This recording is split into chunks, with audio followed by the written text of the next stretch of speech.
30 साल का एक आदमी उसकी वाइफ और 3 साल के बच्चे के साथ छुपते छुपाते दबे पैर विक्टोरिया टर्मिनल स्टेशन जा रहा था। उतने में बच्चा जोर जोर से रोने लगा। तभी उसकी माँ उसे चुप कराने लगी और वो आदमी चिल्लाते हुए भागने लगा। रूही जल्दी चलो, वो आ चुके हैं, भागो जल्दी। ये उस आदमी का बोलना ही था, लेकिन तब तक बच्चे और उसकी माँ की तरफ कुछ लोग आने लगे थे। और वो कोई लोग नहीं बल्कि ज़ॉम्बीज़ थे। बच्चे के रोने की आवाज ने आसपास के ज़ॉम्बीज़ को अलर्ट कर दिया था। फिर भी जैसे तैसे करके वो आदमी ने अपनी वाइफ का हाथ पकड़ के भागने की कोशिश की, पर इन सब के बीच बच्चे का हाथ उसकी माँ से छूट गया और वो रोड पर जा गिरा। जब तक माँ अपने बच्चे तक पहुंचती तब तक बहुत देर हो चुकी थी। ज़ॉम्बीज़ उस बच्चे को घेर के उस पे हमला कर रहे थे और वो दर्द के मारे जोर जोर से रोए जा रहा था। माँ से अपने बच्चे का दर्द देखा नहीं जा रहा था।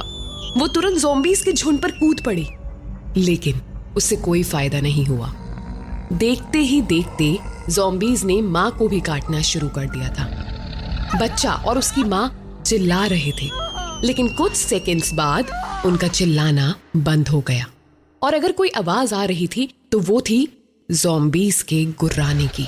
कुछ पल बीता ही था कि माँ और वो छोटा बच्चा अचानक से खड़े हो गए और उनकी आंखों में हरे रंग की रोशनी चमकने लगी।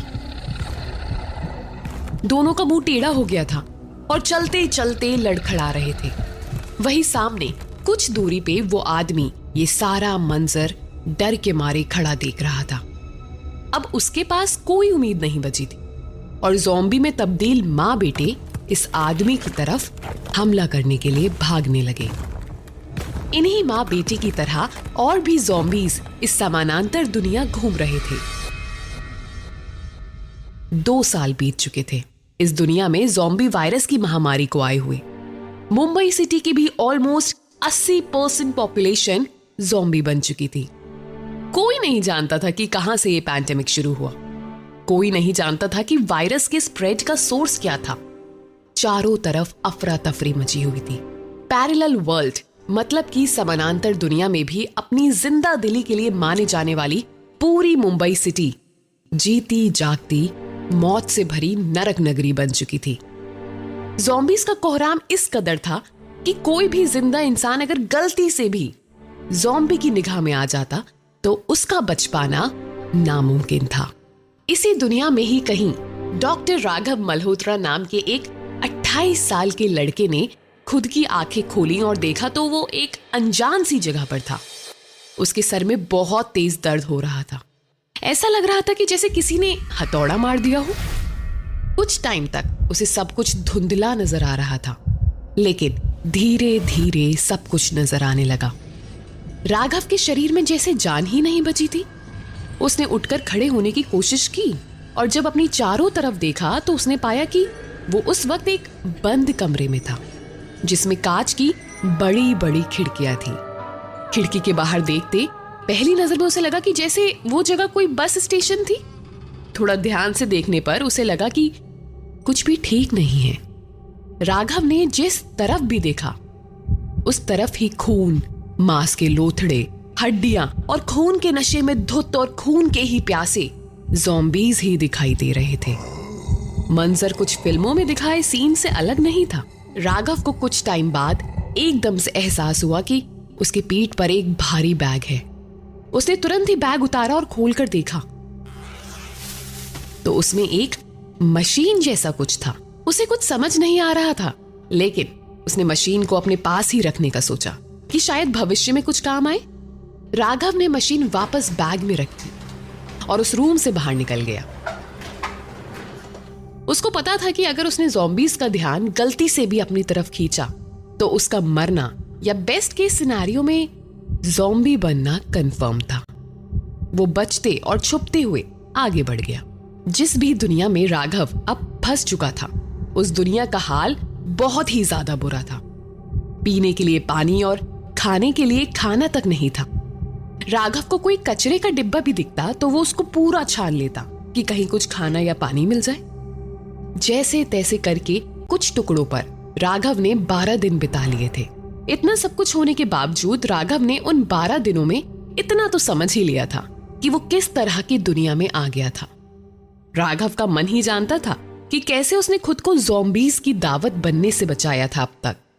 यही सब के चलते राघव की जुबान पर सिर्फ एक ही शब्द आ रहा था, अपोकलिप्स, कयामत। इसी कयामत की दुनिया में काया सेन नाम की 25 साल की लड़की एक कैफे में बैठी हुई थी। वो भी उसी ही कैफे में लगभग 10 दिन से फंसी हुई थी।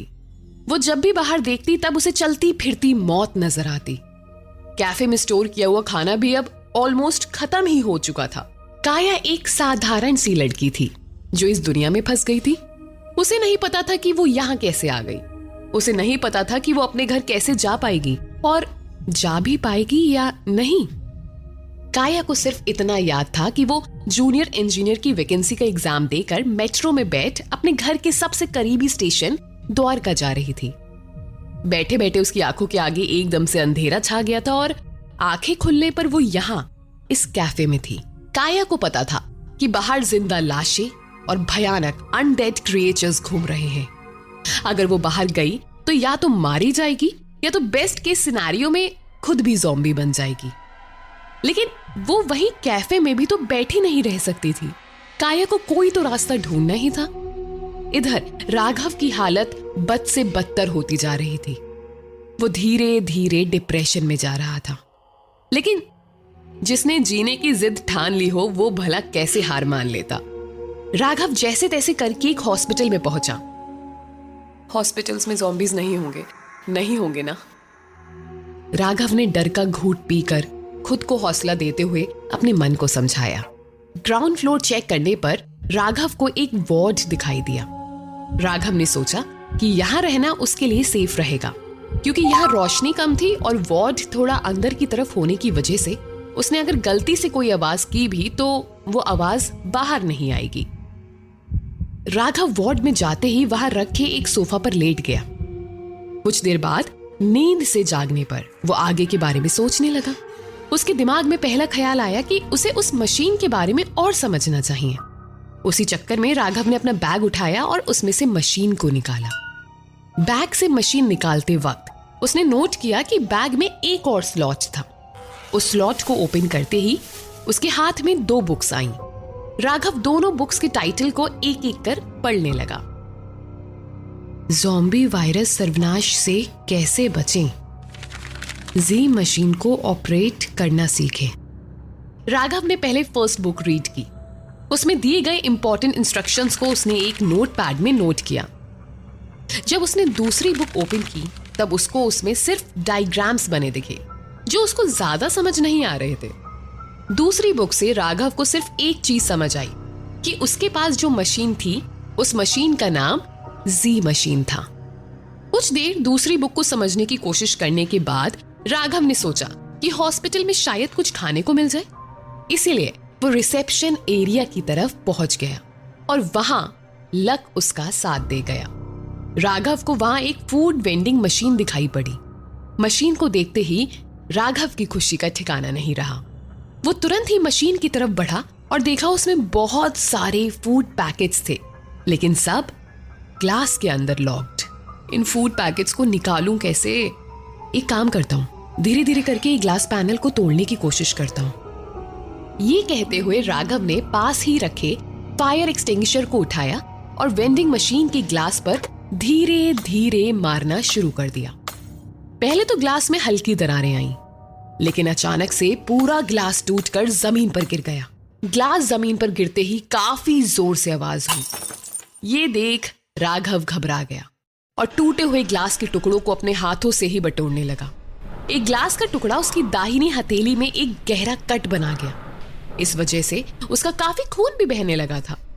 राघव ने वेंडिंग मशीन में से जितने हो सके उतने फूड पैकेट्स उठा लिए और तुरंत ही वार्ड की तरफ भागने लगा। ग्लास टूटने की आवाज ने बाहर के ज़ॉम्बीज को अलर्ट कर दिया था। और वार्ड की तरफ भागते वक्त राघव के खून की गंध ने जानू ज़ॉम्बीज को दावत का न्योता ही दे दिया हो। राघव बौखलाया हुआ दूसरे वार्ड के अंदर घुस गया और फूड पैकेट्स को साइड में फेंक कर दरवाजा बंद कर लिया। उसको पता था कि अब खतरे का लेवल सर के ऊपर जा चुका है। वो कमजोर सा दरवाजा ज़ॉम्बीज को रोक ही नहीं सकता था। राघव के पलक झपकते ही ज़ॉम्बीज जोर जोर से दरवाजा पीटने लगे। एक ज़ॉम्बी के हाथ में हंसुआ धंसा था तो उस हंसुए से ही उसने पूरे दरवाजे को फाड़ दिया। इस तरफ राघव पूरी जी जान से कोशिश कर रहा था कि ज़ॉम्बीज अंदर ना आ पाए, इसीलिए वो दरवाजे को बाहर की तरफ धकेलता रहा, लेकिन उसकी सारी कोशिशें नाकाम हो गई और दरवाजे में बने छेद में से एक ज़ॉम्बी ने राघव का गला पकड़ लिया। दूसरी तरफ सिचुएशन का मुआयना करके काया ने फाइनली हिम्मत जुटाकर कैफे का दरवाजा खोला। बाहर आकर देखने पर उसको एक पल के लिए लगा कि अब उधर कोई ज़ॉम्बी नहीं था। चारों तरफ एक अजीब सा सन्नाटा था। काया भी चलते हुए सड़क पर थोड़ा आगे चली आई थी और वहां उसे एक बिल्डिंग दिखाई दे रही थी जिसमें से धुआं निकल रहा था। उस बिल्डिंग में से चिल्लाने की आवाजें आ रही थी, मानो जैसे कि इंसानों के चिल्लाने की आवाजें हैं। काया वहीं खड़ी देख ही रही थी कि उतने में एक ज़ॉम्बी ने बैरिकेड के पीछे से अचानक हमला कर दिया। लेकिन ज़ॉम्बी काया पर कूदने के बाद कुछ सेकंड्स के लिए अचेत हो गया। इस बात का फायदा उठाकर काया तुरंत ही कैफे की तरफ भागने लगी। कैफे के अंदर घुसकर उसने दरवाजा बंद कर लिया, लेकिन इससे काया की सेफ्टी की कोई गारंटी नहीं थी। एक साथ 3 ज़ॉम्बीज कैफे के दरवाजे पर आ गए थे। कैफे का दरवाजा मेटल फ्रेम और टफन्ड ग्लास से बना हुआ होने की वजह से ज़ॉम्बीज अंदर नहीं आ पा रहे थे और ना ही दरवाजे को कोई नुकसान पहुंचा पा रहे थे, बस दरवाजे को कॉन्स्टेंटली पीट रहे थे। अब काया के पास बाहर जाने का कोई रास्ता नहीं बचा था। उन ज़ॉम्बीज ने मानो जैसे कि नाकाबंदी कर रखी थी। उधर दरवाजे से बने होल में से एक ज़ॉम्बी ने राघव का गला पकड़ रखा था। उसका अब दम घुटने लगा था। इतने दिन की कमजोरी उसकी सिचुएशन को और बदतर कर रही थी। उसने अपनी आंखें बंद कर ली और जैसे ही उसने अपना लेफ्ट हाथ थोड़ा सा हटाया, तुरंत ही उसका हाथ जाकर किसी मेटल जैसी चीज पे टच हुआ। वो मेटल की चीज दरवाजे की लैच थी जो अब टूट के लटक रही थी। राघव ने लैच को पकड़ा और एक झटके में पीछे की तरफ वार किया। लैच जाकर एक ज़ॉम्बी के आंख में लग गई। ज़ॉम्बी चीखने लगा और बौखलाकर आसपास के ज़ॉम्बीज को ही मारने लगा। इस वजह से जिस ज़ॉम्बी ने राघव का गला पकड़ रखा था वो अब छोड़ चुका था। मौके का फायदा उठाते हुए राघव ने वार्ड में कोई टेम्पररी वेपन खोजने की कोशिश की। एक बार फिर लक ने राघव का साथ दिया। राघव को सीवियर फ्रैक्चर में दर्दियों को लगाने वाली स्टील की प्लेट मिली। प्लेट बिल्कुल नई होने की वजह से शार्प भी थी। राघव ने प्लेट उठाई, पास में रखी हुई प्लास्टिक में फूड पैकेट्स भरे, मशीन बैग को उठाया और बाहर की तरफ भागा।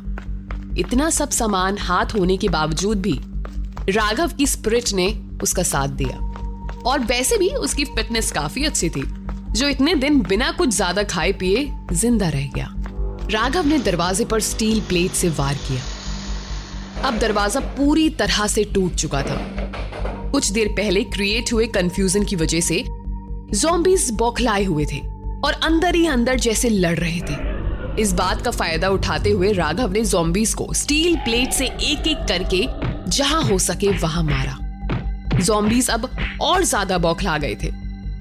उनकी चीखें अब इतनी तेज थीं कि कोई नॉर्मल इंसान सुन ले तो उसके कान की पर्दे फट जाएं। राघव की हिम्मत की दाद देनी पड़ेगी। वो डट के लड़ता रहा। ये सब में उसने एक बहुत इंपॉर्टेंट चीज मिस कर दी थी। जैसे ही ज़ॉम्बीज वार्ड के नजदीक आए थे, वो तुरंत ही राघव की मशीन ने बीप बीप साउंड करना शुरू कर दिया था। और अब जब ज़ॉम्बीज जमीन पर गिरे तब मशीन के अंदर एक अजीब सी वाइब्रेशन शुरू हो गई थी।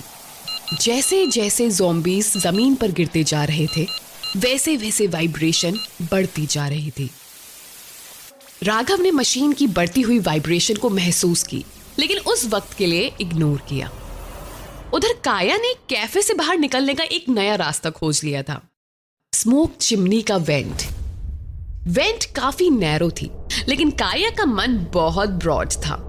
वो जैसे तैसे करके चिमनी वेंट के दूसरी साइड बाहर निकल आई। बाहर निकलने पर उसने देखा तो वो कैफे की छत पर खड़ी थी और बाहर का नजारा बहुत ही ज्यादा भयानक था। यहाँ राघव उन ज़ॉम्बीज़ को अपने हाल पर छोड़कर बाहर की तरफ चला आया था। हॉस्पिटल के गेट पर पहुंचकर उसने भी कुछ भयानक सा देखा। राघव और काया का सामना ज़ॉम्बी वेव से पहली बार हो रहा था और ये अगर वेव्स थी तो आगे सुनामी आने वाली थी।